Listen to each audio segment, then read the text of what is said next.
আসসালামাইকুম। আপনাকে একটা ভিডিও নিয়ে আসলাম, দেখেন, শুনেন কথা অবিশ্বাসের কথা। চলেছে প্রতিদ্বন্দ্বিতা, এক সাকিব ইস্যুতে ব্যক্তি জীবনটাই যেন বরবাদ। এত টানলে তো হবে না। হ্যাঁ, আর বেশি টেনে ফেলছে তাই বাদলটা ছিঁড়ে গেছে। সে হয়তো বা রানীর মতো আসবে, কিন্তু সেও দেখি চাকরানির মতো আসবে। দিন বাড়ছে আর বেড়ে চলেছে প্রতিদ্বন্দ্বিতা, এক সাকিব ইস্যুতে ব্যক্তি জীবনটাই যেন বরবাদ করে দিলেন অপু বিশ্বাস। তবে সময় যত গড়াচ্ছে ঠিক ততটাই বুবলির সঙ্গে দ্বন্দ্ব বিবাদের তীব্রতা বেড়েই চলেছে তার। ব্যক্তি জীবনের ইস্যু ধরে এবার নিজেকে রাজরানী আর বুবলিকে চাকরানি বললেন অপু বিশ্বাস। কিন্তু সেই চাকরানি ইতিমধ্যে কেড়ে নিচ্ছে অপুর সম্পর্কের জায়গাগুলিও, জানিয়ে ঘনিষ্ঠ জনদের বেঈমান বলে সম্বোধন করলেন অপু বিশ্বাস। বুবলির কারণে একে একে নিজের সকল স্থানগুলি হারাতে বসেছেন অপু বিশ্বাস। সম্প্রতি সময়ে অপুর কর্মক্ষেত্রগুলিতে দেখা যাচ্ছে বুবলিকে, যা সম্পর্কের জায়গাগুলিতেও বিরল এক প্রভাব ফেলেছে অপু বিশ্বাসের ব্যক্তি জীবনে। আর সেই সূত্র ধরেই বুবলির প্রতি এবার চরমভাবে ক্ষিপ্ত হয়েছেন অপু বিশ্বাস। তবে তিনি এখনো নিজেকে রাজরানী আর বুবলিকে চাকরানি মনে করেন, অর্থাৎ সাকিবের জীবনে তার স্থানটা রাজরানী আর বুবলির অবস্থানটা চাকরানির মতো।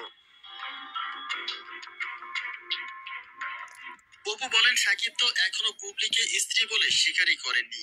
ঘোল খাইয়ে শুধুমাত্র একটা বাচ্চা জন্ম দিলেই কি স্ত্রীর অধিকার পাওয়া যায়? অথচ সাকিবের জীবনে তার আগমনটাই ছিল রাজরানীর মতো করে, আর সেই সম্মান দিয়ে সাকিব তাকে ঘরে তুলেছে। দুজনের সম্মিলিত ভালোবাসায় জন্ম হয়েছে আব্রাহাম খান জয়ের। যদিও মিসিং আন্ডারস্ট্যান্ডিং এর জন্য সেই সংসার তাদের ভেঙেছে, তবে তার সঙ্গে বুবলিকে কম্পেয়ার করার কোনো প্রশ্নই আসে না।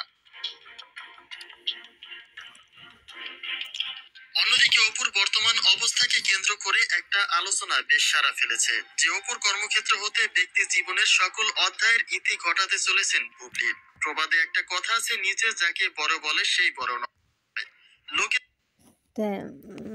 অপু বিশ্বাস যে কাজ করছে সেই কাজ হয় না, বুবলি কাড়ি নিছে, বুবলি না সেই কাজ করতেছে।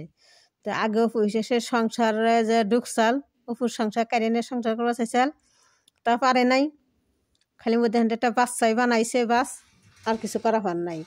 না করা পারছে, ওই যে মাসে মাসে একটা পোলা হয়েছে সাকিবের কাছ থেকে, মাসে মাসে টাকা নেয়, এটা ব্যাংক বানাইছে, পোলাতে একটা ব্যাংক বানাইছে, সাকিবের কাছ থেকে মাসে মাসে টাকা নেয়, টাকা নিয়ে নিয়ে নিয়ে বড় লোক হইতেছে বুবলি। আবার এমনিও তো আগে অন্য অন্য জায়গায় জায়গায় টাকা পয়সা অবৈধ কাজ করে টাকা পয়সা নেয়, বুবলি বড় লোক বানাইছে। সে কথা সাকিব মিডিয়ামের সামনে কইছেই, এত টেহার মালিক হইল কোনথে, অবৈধ কাম করে। সে কথা সে বতলে যাইবার চাইনে। অপু বিশ্বাস যা করছে মানে বুবলিও তাই করে। অফিসান ফিতা কাটতো, হ্যাঁ বুবলি ফিতা কাটে। অফিসাস ফটোকপি করতো, হেঁটে হ্যাঁ বুবলি ফটোকপি করে। বালিশ হক মানুষের চিনত না, গৌতম সাহারের মানুষের কেউ চিনত না, অপু বিশ্বাসে চিনাইছে। অপু বিশ্বাসের নিয়ে এই এত দূর পথ আইছে, বালিশ হক আর গৌতম সাহা এত দূর পথ আইছে, তাহলে তো কেউ চিনত না। তো আজকে হ্যাঁ সেখানে অপু বিশ্বাস বাদ দেয়, বুবলির বাসে ধরছে, বুবলি নিয়ে ফটোশ্যুট করতেছে। বুবলি কিতা কি করে নিজের নিছে, আমার মনে হয় গোষ্ঠুর দিছে, টাকা পয়সা দিছে মনে হয় বুবলি, গোষ্ঠুর দিছে। তো আমি হিনা খাইয়ে তাহলে গেছে, বুবলি ফটোশ্যুট করতেছে। তাহলে এসব অপু বিশ্বাসের কপি করে, অফিসে যা করে তাই হেন করতেছে।